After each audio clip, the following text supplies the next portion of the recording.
la série Luminimbra. Donc, c'est une série qui est une série de contes fantastiques basée vraiment sur deux entités rivales. Donc, on joue ici avec l'ombre et la lumière, autant le mal que le bien. Tout est basé sur une géographie de 4 territoires sauvages, donc qui fait un lien directement aussi avec les traditionnels alchimies. Donc, on a un territoire de terre, d'eau, de feu et de vent. Et puis, juste pour vous parler de la trame de fond, c'est le roi qui est inquiète, justement, parce que dans l'équilibre du royaume, il doit avoir autant de lumière que de l'ombre. Et puis, actuellement, certains indices lui laissent croire que l'ombre commence à prendre de plus en plus de place dans le royaume. Donc, ce qu'il va faire, donc, ce qu'on voit dans le premier tome, c'est qu'il va demander à son lieutenant Firo de recruter en masse. Donc, il va engager des lumens, donc des guerriers de lumière, pour aider justement à investiguer puis trouver, rétablir l'équilibre entre l'ombre et la lumière. Vous allez voir dans le premier tome, principalement, vous allez prendre à connaître les compagnons qui vont accompagner l'ensemble des héros, mais vous allez aussi comprendre un peu tout le principe du recrutement. Donc, vous allez voir plusieurs jeunes vont être recrutés, principalement 3 héros.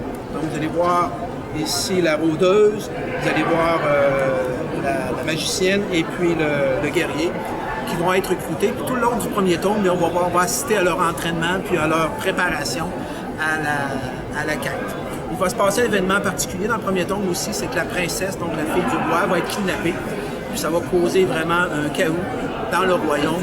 Et puis c'est les balises qui vont mettre en place le deuxième tome. Pour le deuxième tome, peut-être que Gilles peut nous en parler. Le deuxième tome, donc, on a les 3 héros qui, une fois entraînés, donc, vont avoir leur première mission qui va se dérouler dans le premier territoire sauvage qui est le territoire de la Terre.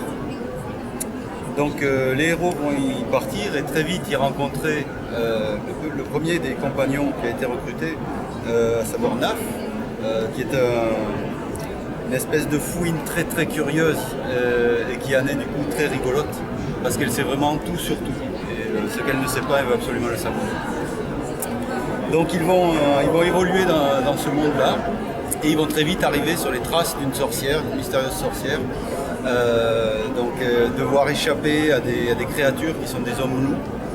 Et ils vont également recevoir l'aide d'autres créatures qui sont des hommes fauves, avec des hommes tigres, lions, etc. Donc il y a tout un combat, une aventure, une fuite, etc. qui va se mettre en place dans ce territoire, avec des paysages relativement grandioses, avec des grandes forêts, des cascades, etc. Tout ce qu'on peut imaginer être lié à un monde dit de la Terre. Et ils vont essayer donc de retrouver cette princesse, dont vous l'a parlé Stéphane, dans ce territoire. Ils ne vont pas y arriver, ils vont passer tout près, et donc en dépit, ils vont finir par revenir à la capitale, qui est Jutedon. Et donc à la fin du tome, quelqu'un va les rencontrer, quelqu'un à qui il ne s'attendait vraiment pas. Et là, volontairement, je ne vous dis pas qui.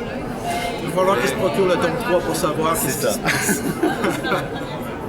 Ce qui est fantastique dans cette série-là, bien sûr, au-delà de l'histoire, c'est que vous allez pouvoir vivre en réel, donc réellement, cette magnifique royaume. Donc, il y a un projet qui est en cours actuellement dans la ville de Normandin.